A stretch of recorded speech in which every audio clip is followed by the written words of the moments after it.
தற்போதைய செய்தி. ரூபாய் நோட்டு விவகாரம் தொடர்பான அவசர சட்டத்திற்கு மத்திய அமைச்சரவை ஒப்புதல் அளித்திருக்கிறது. இதன் கூடுதல் விவரங்களை வழங்குவதற்காக நமது டெல்லி செய்தியாளர் ஹனிகுமார் இணைந்திருக்கிறார். அவரிடம் கேட்கலாம். ஹனிகுமார், இந்த அவசர சட்டத்தில் என்னென்ன அம்சங்கள்லாம் குறிப்பிடப்பட்டிருக்கு? குறிப்பாக இந்த பண மதிப்பிழப்பு விவகாரம் தொடர்பான அவசர சட்டத்திற்கு மத்திய அமைச்சரவை சற்று முன்னர் ஒப்புதலை வழங்கியிருக்கிறது. குறிப்பாக இதுக்கு முன்னாடி இந்த பண மதிப்பிழப்பு விவகாரம் தொடர்பாக வெளியிடப்பட்ட விஷயங்கள் எல்லாமே ஒரு நோட்டிபிகேஷன் அரசாணை மூலியமாக தான் வெளியிட்டிருக்காங்க. நவம்பர் 8ஆம் தேதி அன்னைக்கு ஒன்று வெளியிட்டிருந்தாங்க. அதன் பிறகு ஒரு அரசாணை வெளியிட்டிருந்தாங்க. அதன் பிறகு பிரதான் மந்திரி கிருஷி கல்யாண் யோஜனா அப்படின்ற திட்டத்திற்கான ஒரு அரசாணை வந்து வெளியிட்டிருந்தாங்க. அதே மாதிரி ஆர்பிஐ தொடர்பான ஒரு சில விஷயங்களையும் அரசாணை மூலமாக தான் வெளியிட்டிருந்தாங்க. இது எல்லாத்தையும் ரெகுலேட் பண்ணி ஒரு வரைமுறைப்படுத்தி ஒழுங்குமுறைப்படுத்தி ஒரு அவசர சட்டமாக நடைமுறைப்படுத்த வேண்டிய ஒரு கட்டாயம் அரசுக்கு வந்து இருக்கிறது. ஏனென்றால் இது மிகப்பெரிய ஒரு பண மதிப்பிழப்பு விவகாரம், பொருளாதாரம் சார்ந்த விவகாரம் என்பதன் காரணமாக அது சட்ட ரீதியான சில திருத்தங்களை மேற்கொண்டு அவசர சட்டமாக கொண்டு வந்தால் மட்டுமே அது சட்ட ரீதியாக செல்லுபடியாகும் என்பதுதான் நிலையாக வந்திருக்கிறது. எனவே அது தொடர்பாக பண மதிப்பிழப்பு விவகாரம் தொடர்பான ஒரு அவசர சட்டத்திற்கு தற்போது மத்திய அமைச்சரவை ஒப்புதல் வந்து வழங்கியிருக்கிறது. இதுல குறிப்பாக வந்து பார்த்தோமேயானால் இந்த அரசு அனுமதித்த அந்த குறிப்பிட்ட காலக்கெடுவுக்கு பிறகு, அதாவது டிசம்பர் 31ஆம் தேதிக்கு பிறகு யார் யாரெல்லாம் பழைய 500 மற்றும் 1000 ரூபாய் நோட்டுகளை டிரான்சாக்சன் பண பரிவர்த்தனை செய்கிறார்களோ அல்லது தங்களுடைய கைகளில் வைத்திருக்கிறார்களோ அவர்களுக்கு 5 மடங்கு அபராதம் விதிக்க வழிவகை செய்யக்கூடிய ஒரு முக்கியமான அம்சங்களை தற்போது இந்த மத்திய அமைச்சரவை ஒப்புதல் வழங்கியிருக்கிறது. ஆனால் அந்த அபராத தொகை எவ்வளவு ரூபாய் என்பது தொடர்பான விவரங்கள் இன்னும் முழுமையாக வெளிவரவில்லை. குறிப்பாக 5000 50,000 ரூபாய் வரைக்கும் இந்த அபராத தொகை இருக்கலாம் என்று சொல்லப்பட்டிருக்கிறது. ஒரு குறிப்பிட்ட அளவிலான தொகையை மட்டுமே தங்கள் கையில் வந்து வைத்துக் கொள்ளலாம். அதாவது சுமார் 10,000 ரூபாய் வரையிலான தொகைகளை மட்டுமே தங்களுடைய கையில் வைத்துக் கொள்ளலாம். அதற்கு மேலான தொகை இருப்பது கண்டுபிடிக்கப்பட்டால் அவர்களுக்கு 5 மடங்கு அபராதம் விதிக்க வழிவகை செய்யக்கூடிய வகையிலான ஒரு அவசர சட்டத்திற்கு மத்திய அமைச்சரவை ஒப்புதல் வழங்கியிருக்கிறது. இதற்கு முன்பு இது தொடர்பாக வெளியிடப்பட்ட பல்வேறு அரசாணைகள் அனைத்தையுமே ஒரு ஒழுங்குமுறைப்படுத்தி வரைமுறைப்படுத்தி அது தொடர்பாகவும் ஒரு அவசர சட்டமாக வந்து தற்போது இந்த மத்திய அமைச்சரவை ஒப்புதல் வழங்கியிருப்பது குறிப்பிடத்தக்கது. குறிப்பாக ஜனவரி 1ஆம் தேதிக்கு பிறகு மார்ச் 31ஆம் தேதி வரை இந்த பழைய 500 மற்றும் 1000 ரூபாய் நோட்டுகளை ஆர்பிஐனுடைய குறிப்பிட்ட வங்கி கிளையில் மட்டுமே அவர்கள் கையில் வைத்திருப்பவர்கள் செலுத்திக் கொள்ளலாம். எனவே அவர்களுக்கும் அதை செலுத்த வழிவகை செய்யக்கூடிய வகையிலே ஒரு வழியை ஏற்படுத்தி தற்போது மத்திய அமைச்சரவையில் ஒப்புதல் வழங்கியிருப்பது குறிப்பிடத்தக்கது. இன்னும் முழுமையான விவரங்கள் இன்னும் வெளியாகவில்லை. இன்னும் சற்று நேரத்தில் அதிகாரப்பூர்வமாக என்னென்ன விஷயங்களை அவர்கள் தளர்வுகள் கொடுத்திருக்கிறார்கள், நிபந்தனைகளை விதித்திருக்கிறார் என்பது தொடர்பான விவரங்கள் வெளியாகும் என தெரிவிக்கப்பட்டிருக்கிறது. தம்பி தமிழரசன். ஹனிகுமார், இன்னும் சற்று நேரத்தில் முழுமையான விவரங்கள் வெளியாகி இருக்கும் சொல்லியிருக்கீங்க. குறிப்பா மார்ச் 31க்கு பிறகு பழைய 500, 1000 ரூபாய் நோட்டுகளை வைத்திருந்தால் அபராதம் அப்படின்ற முக்கியமான ஒரு அம்சம் அந்த தகவல் வெளியாகி இருக்கு.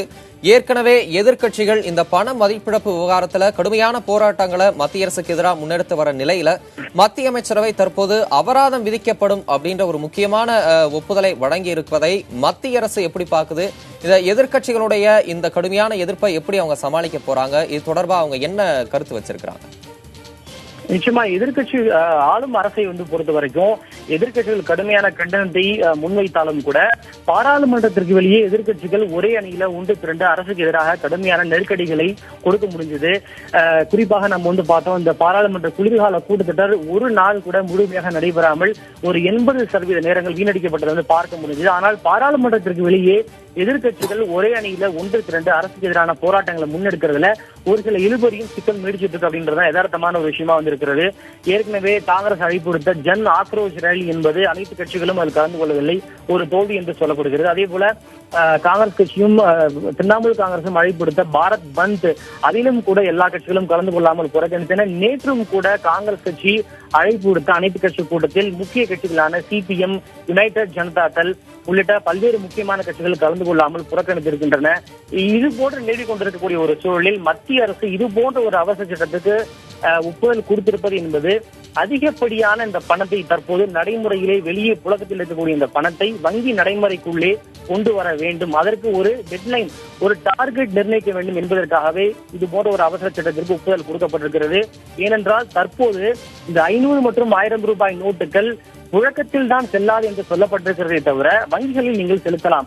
அப்படி என்றால் இன்று வரையும் கூட 500 மற்றும் 1000 ரூபாய் நோட்டுகளுக்கு வேலிடிட்டி இருக்கிறது என்பதுதான் நிதர்சனமான உண்மையாக இருக்கிறது.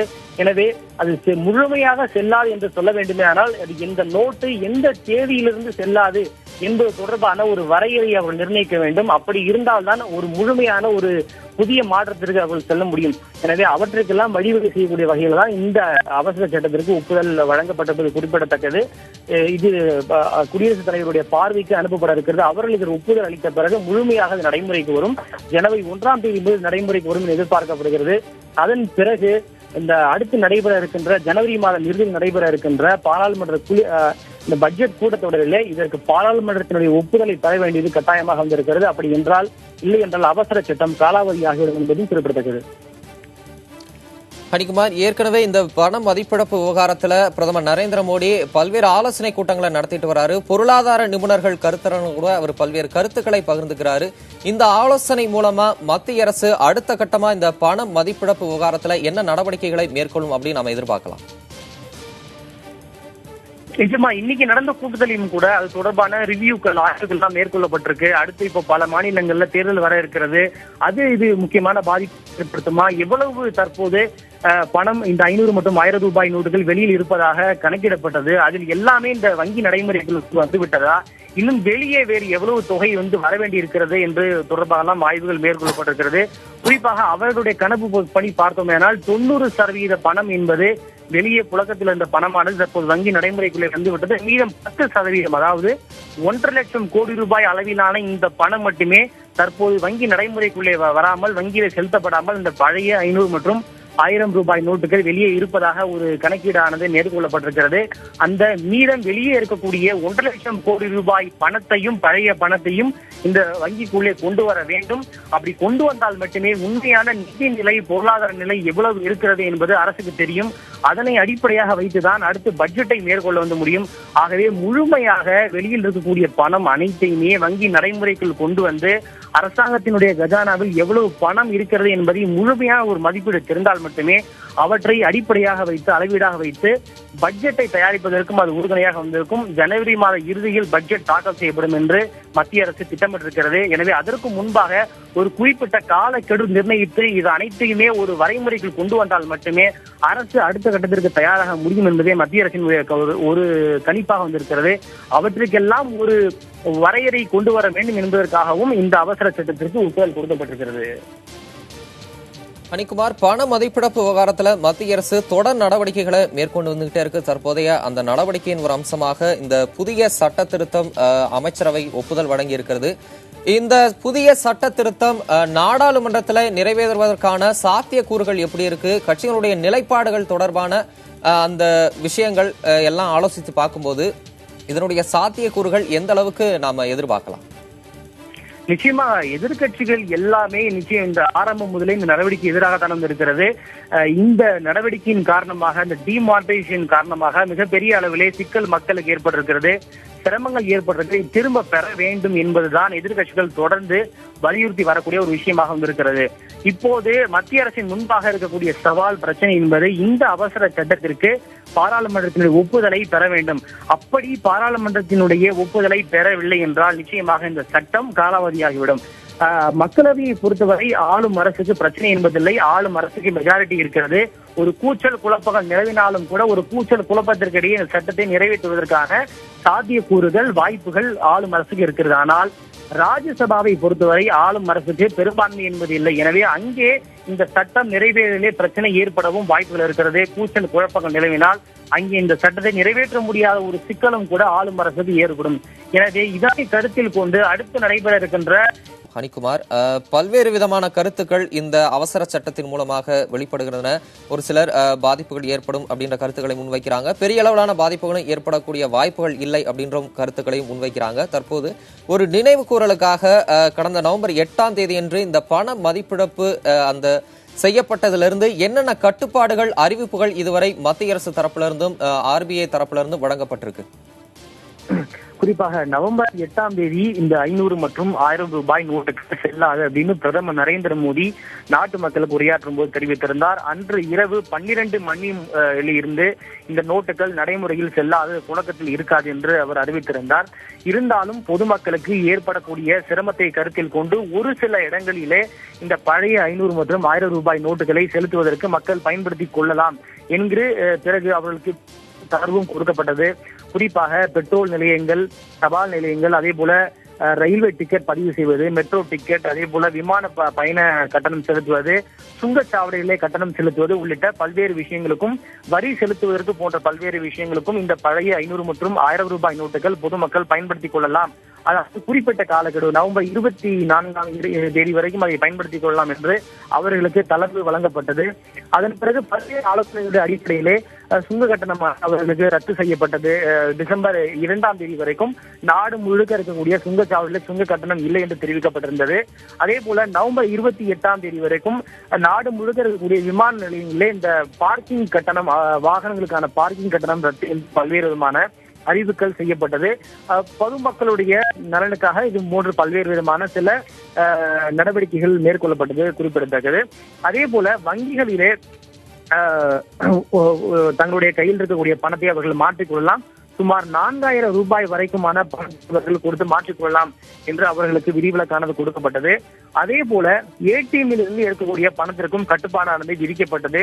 முதலில் 2000 ரூபாய் என்று சொல்லப்பட்டது, பிறகு 2500 உயர்த்தப்பட்டது, 4000 ஆகப்பட்டது, பிறகு மறுபடியும் அது 2500 ரூபாய் வரைக்கும் ஒரு நாளைக்கு ஏடிஎம்மில் இருந்து பொதுமக்கள் எடுத்துக்கொள்ளலாம் என்று சொல்லப்பட்டது. கையில் இருக்கக்கூடிய பணத்தை ஒரு 4000 ரூபாய் வரைக்கும் பழைய 500 மற்றும் 1000 ரூபாய் நோட்டுகளை வங்கிகளிலே கவுண்டரிலே கொடுத்து மாற்றிக்கொள்ளலாம் என்று அறிவிப்பு வெளியிடப்பட்டது. அதன் பிறகு அளவுக்கு அதிகமான தொகையினை டெபாசிட் செய்வதற்கும் கூட கட்டுப்பாடுகள் விதிக்கப்பட்டது. ஆர்பிஐயிலே கேஒய்சி அல்லாத கஸ்டமர்கள் 5000 ரூபாய்க்கு மேலான தொகையினை டெபாசிட் செய்ய முடியாது என பல்வேறு விதமான அறிவிப்புகள் வெளியிடப்பட்டன. தொடர்ச்சியாக நவம்பர் 30ஆம் தேதி வரைக்கும் பொதுமக்கள் தங்களுடைய கைகளில் இருக்கக்கூடிய இந்த 500 மற்றும் 1000 ரூபாய் பணத்தை வங்கிகளிலே எவ்வளவு வேண்டுமானாலும் டெபாசிட் செய்து கொள்ளலாம் என்று தெரிவிக்கப்பட்டிருக்கிறது. டிசம்பர் 31ஆம் தேதி வரை இந்த ஆர்பிஐனுடைய கிளையினுடைய கையில் இருக்கக்கூடிய பணத்தை மாற்றிக்கொள்ளலாம் என்று தெரிவிக்கப்பட்டிருக்கிறது. தற்போது இந்த புதிய விதிகளின்படி ஜனவரி 1ஆம் தேதிக்கு பிறகு மார்ச் 31ஆம் தேதி வரைக்கும் ஆர்பிஐனுடைய குறிப்பிட்ட இடங்களில் குறிப்பிட்ட அளவிலான தொகையை வங்கி கிளையிலே அவர்கள் தங்களுடைய ஆதாரத்தை காட்டி, செல்ஃப் டிக்ளரேஷன் என்று சொல்வார்கள், தங்களுடைய ஒரு ஆதாரத்தை காட்டி அவர்கள் மாற்றிக்கொள்ளலாம் என்று தெரிவிக்கப்பட்டிருக்கிறது. தம்பி தமிழரசன், பண மதிப்பிழப்பு தொடர்பான அவசர சட்டத்திற்கு மத்திய அமைச்சரவை ஒப்புதல் வழங்கியிருக்கிறது. மார்ச் 31ஆம் தேதிக்கு பிறகு குறிப்பிட்ட சில வங்கிகளில் பழைய 500, 1000 ரூபாய் நோட்டுகளை வைத்திருந்தால் அபராதம் என்றும் அறிவிக்கப்பட்டிருக்கிறது. மேலும் சிறை தண்டனை என்பது குறித்த தகவல்களும் தற்போது வெளிவந்திருக்கின்றன. தற்போதைய நிலையில் அந்த தகவலில் உண்மை இல்லை என்றும் பதிவு செய்ய விரும்புகிறோம். ஹனிகுமார், தற்போதைய நிலையில் அண்மை தகவல்களை வழங்கியமைக்கு உங்களுக்கு நன்றி.